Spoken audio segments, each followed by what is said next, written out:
Channel وقت کی آواز کو سبسکرائب کریں اور بیل آئیکن دبائیں تاکہ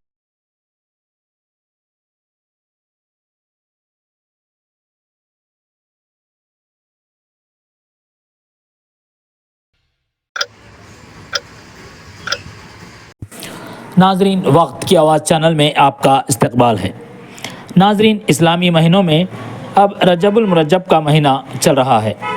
اس ماہ میں لوگ امام جعفر صادق رضی اللہ تعالیٰ عنہ کی فاتحہ خوانی کا اہتمام کرتے ہیں، جسے لوگ کندوری یا کنڈوں کی نیاز کے نام سے جانتے ہیں۔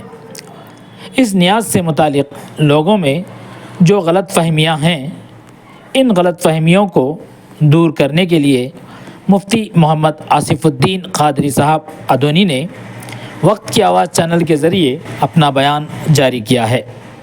آئیے سماعت کریں۔ السلام علیکم ورحمۃ اللہ وبرکاتہ۔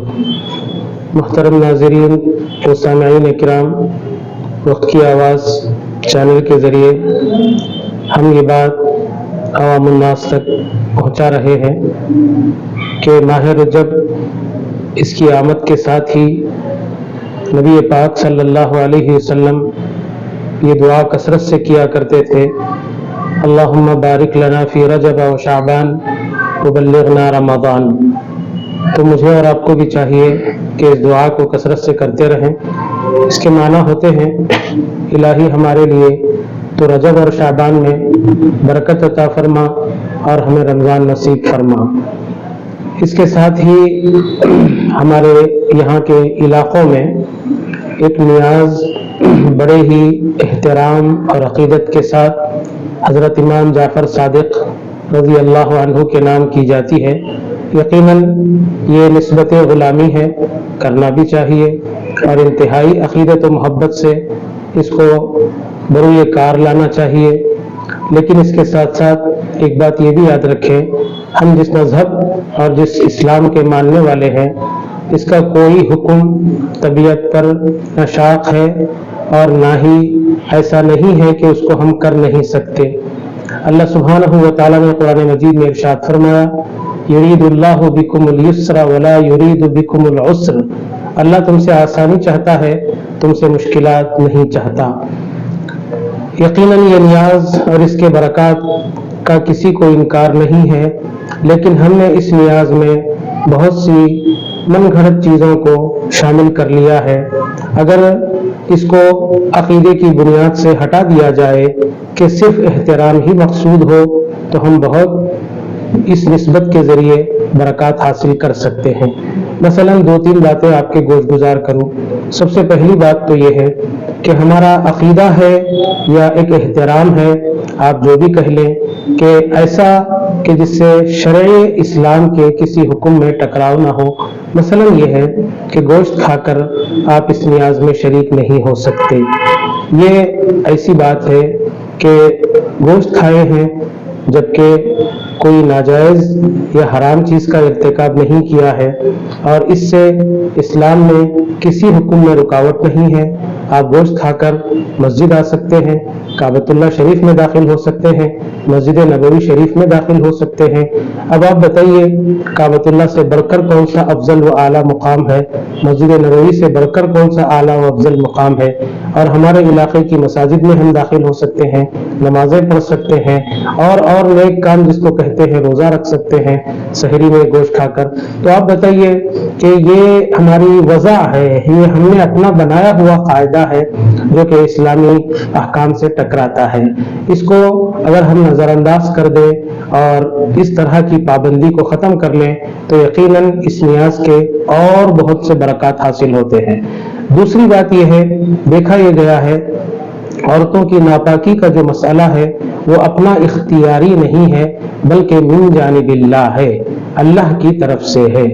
اس حالت میں انہیں نماز، روزہ، قرآن مجید کی تلاوت، دخول مسجد، اس جیسی چیزوں سے روکا گیا ہے۔ کھانے پکانے اور خصوصاً نیاز کا اہتمام کرنے سے شریعت نے کبھی نہیں روکا۔ ہم اس کے ساتھ اگر زیادتی کریں کہ یہ یہاں چلے گی پھرے گی بھی نہیں، پکائے گی بھی نہیں، کھائے گی بھی نہیں، تو یہ بتائیے کس کے وضع ہیں؟ یہ کس نے بنائے ہیں؟ ہمارا مذہب اسلام ایسا پیارا اور ایسا فطری مذہب ہے کہ اس کے کسی حکم میں کسی قسم کی کوئی عوج اور کوئی کجی نہیں ہے۔ ناپاکی کی حالت میں اگر دیکھیں آپ شریعت نے کتنی پابندی کی ہے، ناپاکی کی حالت میں وہ نماز چھوڑتی ہے تو ایسی صورت میں بھی اس کو تازہ وضو کر کے وقت نماز کا تھوڑا سا حصہ وہ مصلی پر ہی گزارے تاکہ اس کی عادت نہ چھوٹے۔ تو یہاں تک اسلام اس بات کی اجازت دیتا ہے، تو ہم نے اپنے اپنے گھروں میں کیسی کیسی زیادتیاں کر رہے ہیں۔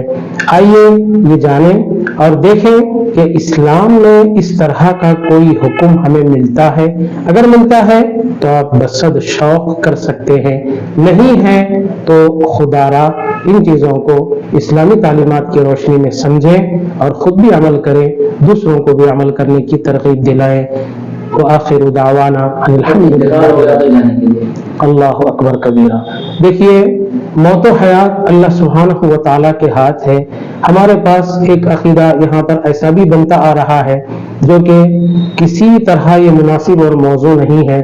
مثلا یہ ہے کہ اگر گھر میں کسی کا انتقال ہو جائے تو اس سال ہم حضرت کی نیاز نہیں دلائیں گے، فاتحہ کا اہتمام نہیں کریں گے، کیونکہ ان کی موت سے حضرت امام جعفر صادق کا کیا عقیدہ؟ ہاں اگر جس دن دلاتے تھے اسی دن انتقال ہوا ہے تو آپ اس دن چھوڑ کر کسی اور دن کریے، کوئی ضروری نہیں آپ اسی مہینے میں کریں، سال کے 12 مہینوں میں اور کسی بھی دن مہینے کے 30 دنوں میں ہم حضرت کی نیاز کر کے برکات حاصل کر سکتے ہیں۔ ایک دوسرا یہ ہے کسی کے گھر میں انتقال ہوا اور وہ صاحب اور ان کے گھر کا کوئی فرد جہاں پر نیاز کا اہتمام کیا جا رہا ہے وہ دسترخوان پر بیٹھ نہیں سکتا، کھا نہیں سکتا، یہ کس نے کہا ہے بھائی؟ تو خدا را اسلامی تعلیمات کو علماء کرام کی روشنی، علماء کرام کی آرا میں سمجھیں اور علم کو نبی پاک صلی اللہ تعالیٰ علیہ وسلم نے جس طریقے سے ہمیں پہنچایا ہے، جگہ پر برتن رکھتے ہیں اس کو اٹھانے کا بھی نہیں اٹھانا۔ دیکھیے ایسی کوئی شریعت کی طرف سے پابندی نہیں ہے۔ لوگ یہ سمجھتے ہیں کہ اٹھانے ہٹانے میں دسترخوان گندا ہو جاتا ہے یا سامان گر جاتا ہے تو وہ الگ سے بات ہے، مثال کے طور پہ سالن گر جاتا ہے یا کوئی اور چیز گر جاتی ہے جس کو اٹھایا نہیں جا سکتا، اگر ایسا ہے تو ٹھیک ہے، ورنہ ایسا کوئی عقیدہ بنانا کہ اس کو یہاں سے نہیں ہٹانا چاہیے یہ اسلامی عقائد میں سے نہیں ہے۔ اللہ سبحانہ و تعالیٰ سب کو عمل کرنے کی توفیق دے اور اس نیاز کے ذریعے ہم سب کو برکات حاصل کرنے کی توفیق عطا فرمائے، آمین بجاہ طٰہٰ و یاسین۔ السلام علیکم۔